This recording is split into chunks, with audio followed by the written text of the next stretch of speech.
कसीदे की तैयारी में महशर अमवालवी की तसनीफ़ आले ज़ुरऐन से बड़ी मदद मिली। ये किताब दरअसल अराई बरादरी की तारीख़ थी, जिसमें फ़ाज़िल मुसन्निफ़ ने इस कौम को अरब के एक नजीफ़ुत्तरफ़ैन कबीले ज़ुरऐन की आलो औलाद साबित किया था। अजीबो-गरीब तारीख़ी हक़ाइक़ व शवाहद के अलावा इस किताब में अराइयों की अज़मत व फ़जीलत पर बहुत सी नज़में भी थीं। पहले तवील में एक नज़म मुझे पसंद आई। मैंने उसमें बुलबुलाने बेनज़ीर, सुलसलाने हमसफ़ीर जैसी तरकीबें हज़फ कर दी और उसकी जगह गुरु नानक देव के जुमला अलकाब व सफ़ात को ठोंस कर एक शानदार कसीदा तैयार कर लिया। सिंह सभा के दीवान में 2,5-3 हज़ार का मजमा था। महाराजा पटियाला कुर्सी सदारत पर तशरीफ़ फरमा थे। पंडाल में एक तरफ नहंग अकाली बैठे थे, दूसरी तरफ नर नकारियों का इज्तिमा था। एक कोने में कलाल गढ़ी के कुछ मोने सिख थे। दरमियान में अवामुन्नास ज़मीन पर बैठे थे। स्टेज के ऊपर दाएं तरफ इलाके के अफसरों और रईसों की कुर्सियां थीं। बाएं जानब हमारे स्कूल का स्टाफ था।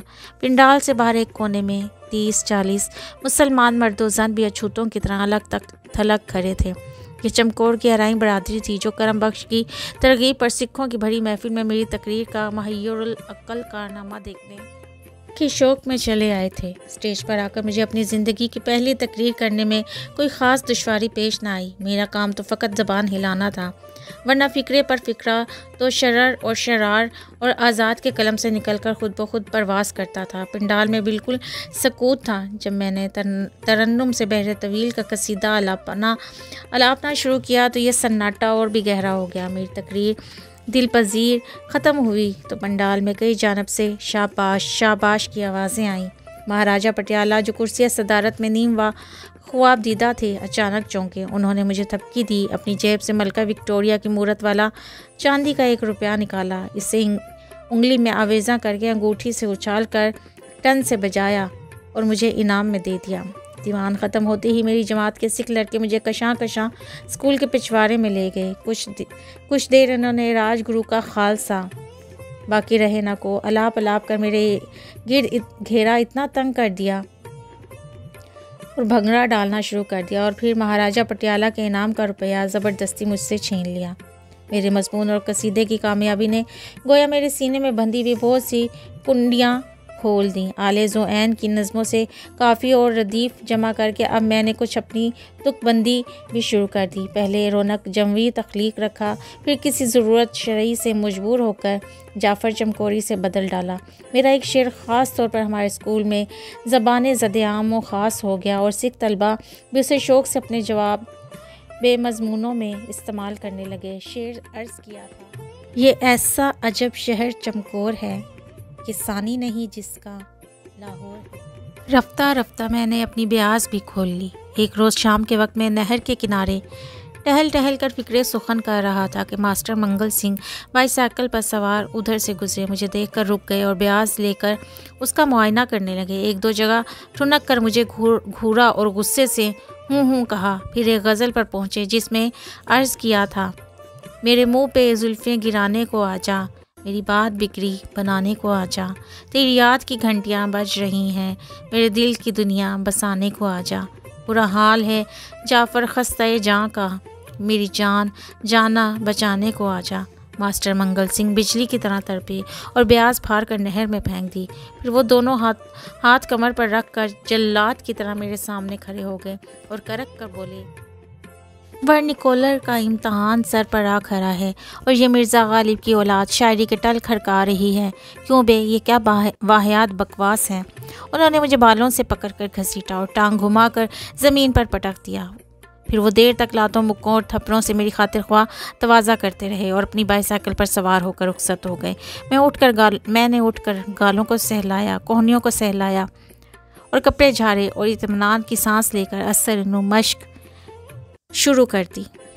वर्निकोलर फाइनल के लिए हमारे इम्तहान का सेंटर गवर्नमेंट हाई स्कूल रोपड़ मुकर्रर हुआ। रोपड़ का शहर चमकौर साहब से कोई 11 मील के फासले पर वाक़या था। 3-4 बैल गाड़ियों में सवार होकर हम सब फ़ारसी के उस्ताद पंडित श्री राम की क़यादत में एक रोज़ पहले ही वहां पहुंच गए। सिखों के एक मकामी हॉस्टल में हमें ठहराया गया। सूरज ग़ुरूब होते ही खाने की घंटी बजी। सब लड़के अपनी अपनी रकाबी गिलास और घी लेकर लंगर खाने में हल्का बांध कर बैठ गए।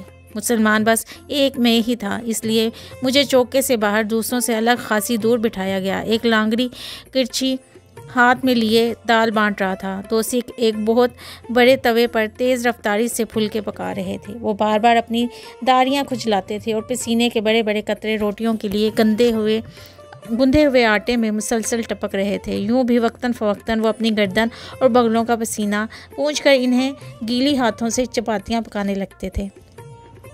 दाल वाला लांगरी भी देगचे के आसपास ज़ोर ज़ोर से नाक साफ करता था और रेंट को उंगलियों के दरमियान देर तक कोल्ड क्रीम की तरह मलता रहता था। साथ ही वो बार बार खांस कर बलगम के बड़े बड़े गुल्फे अपने सामने थूक कर इन्हें अंडों की जर्दी की तरह पाँव के अंगूठे से मसल देता था।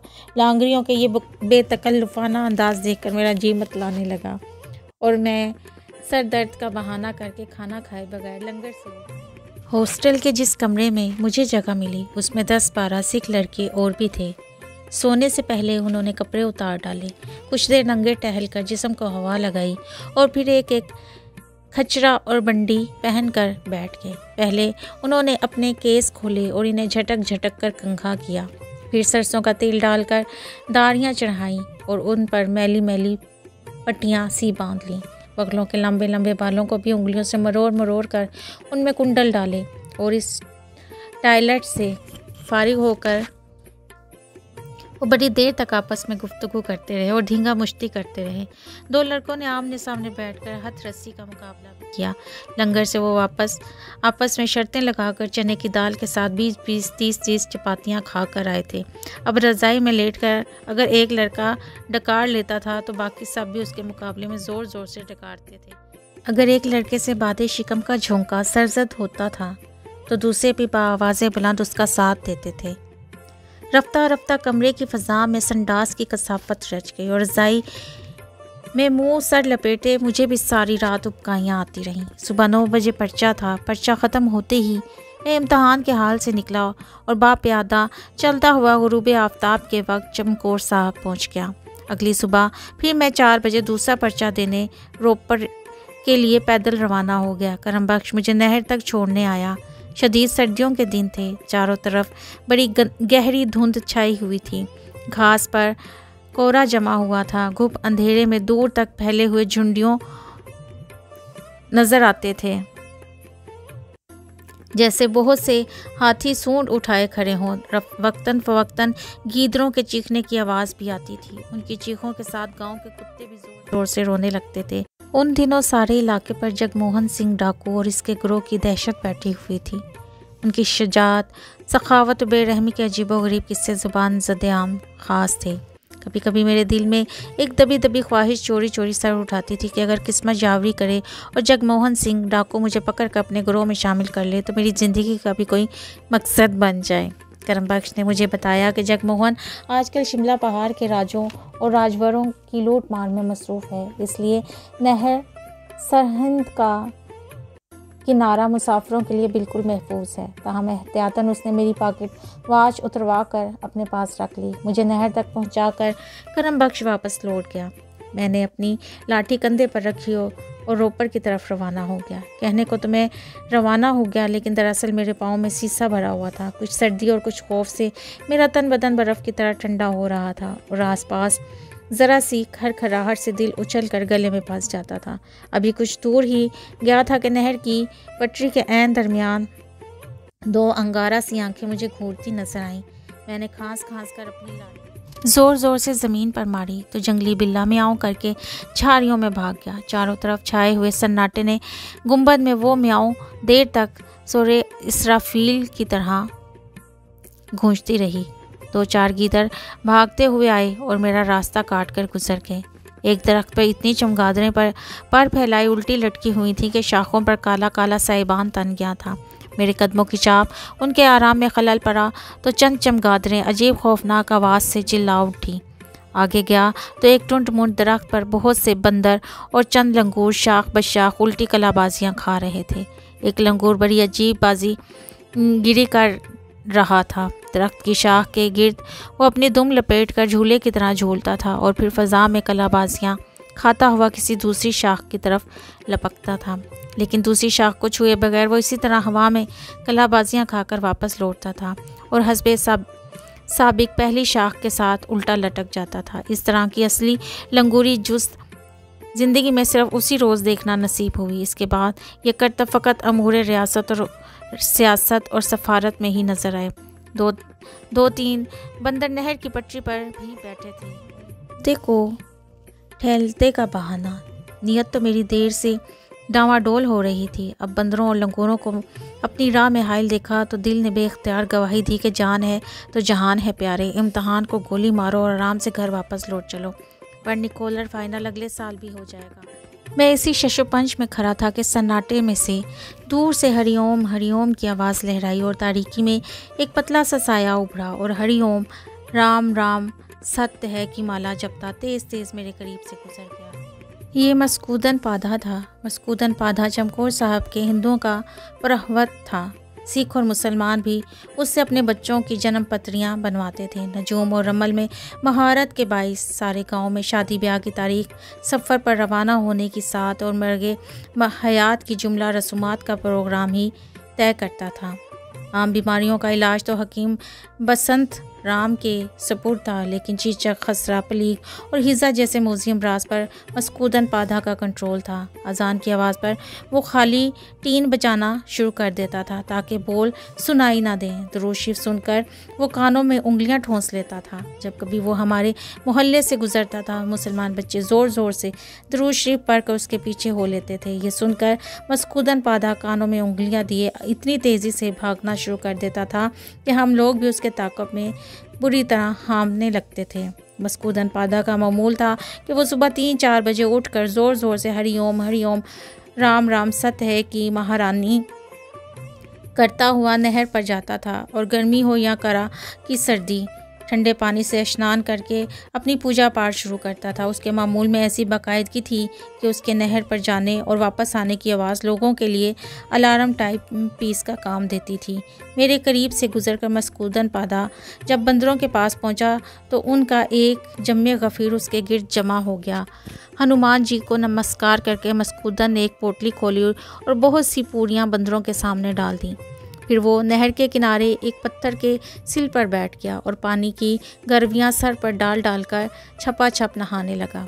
एक 60-70 बरस के दुबले पतले मखनी से बरहम की ये शान मर्दानगी देखकर मेरे इस्लाम की रगे हमियत भी किसी कदर फड़की। मैं छाती निकाल कर लाठी घुमाते हुए बड़े आराम से बंदरों के पास से निकल आया, जिनकी तवज्जो बहरहाल पौड़ियों पर मरकूज थी और मस्कूदन पाधा से कुछ दूर रुक कर उसकी राम राम के जवाब में ज़ोर ज़ोर से दुरूद शरीफ पढ़ने लगा। मस्कूदन पाधा ने पहले तो एड़ियाँ उठाकर आवाज़ की सिमत का खोज लगाया और फिर दुरूद शरीफ के अल्फाज सुनकर उसने यकलक दोनों कानों में उंगलियां ठोंस लीं। मैं दुरूद शरीफ बंद करता था तो वो कान खोल देता था और जब दोबारा पढ़ने लगता तो फिर उंगलियां ठोंस लेता। जी तो बहुत चाहता कि हरिओम हरिओम और दुरूद शरीफ की आंख मचोली का ये खेल जारी रखूं, लेकिन मेरी मंजिल खोटी होती थी। इसलिए मैं बावाज़े बुलंद दुरूद शरीफ का विर्द करता आगे बढ़ गया। दुरूद शरीफ पढ़ते पढ़ते आहिस्ता आहिस्ता मेरी रगों में जमी हुई बर्फ़ पिघलने लगी, फिर जिस्म पर हल्की हल्की हरारत की टकोर होने लगी और इसके बाद ऐसा महसूस हुआ इलेक्ट्रिक ब्लैंकेट ओढ़ा हुआ हो।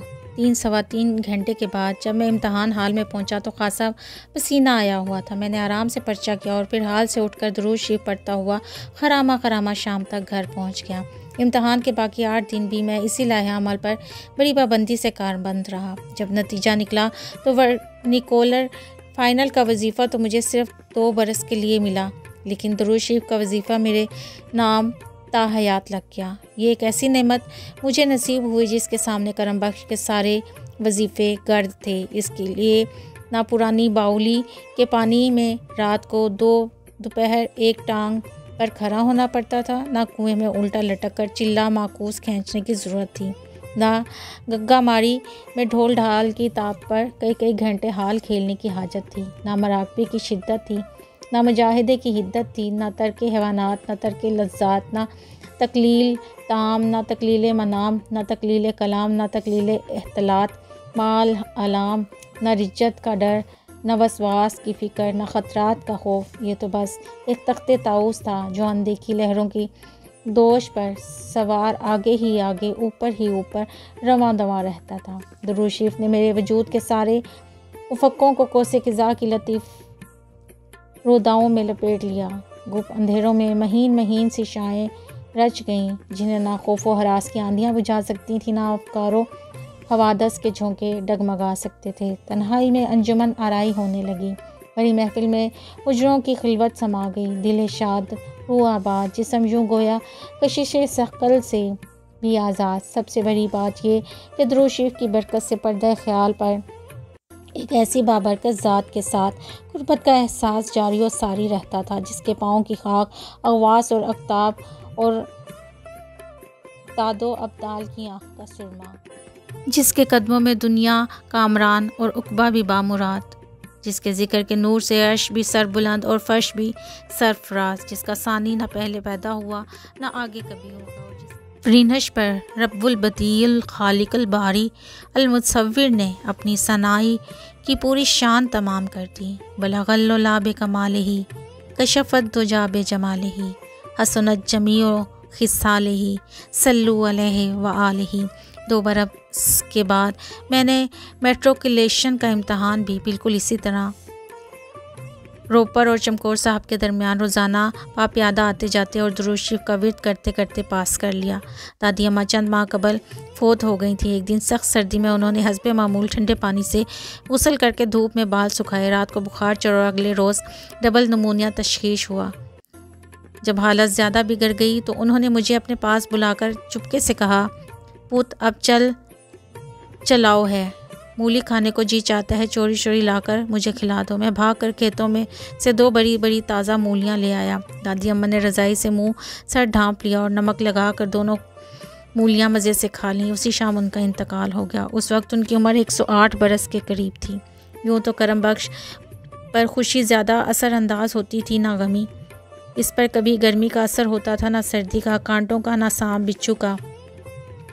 लेकिन दादी अम्मा की मौत के बाद वो भी दुनिया बेसबाती से दिल बर्दाश्ता हो गया और गुग्गा मारी जाकर ढोल बजाने वाले मलंगों की सफ़ में शामिल हो गया। चमकौर के गिरदो नवा में दूर दूर तक कॉलेज न था, इसलिए मैं भी जम्मू वापस लौट आया और प्रिंस ऑफ वेल्स कॉलेज में FSC का दाखिला ले लिया।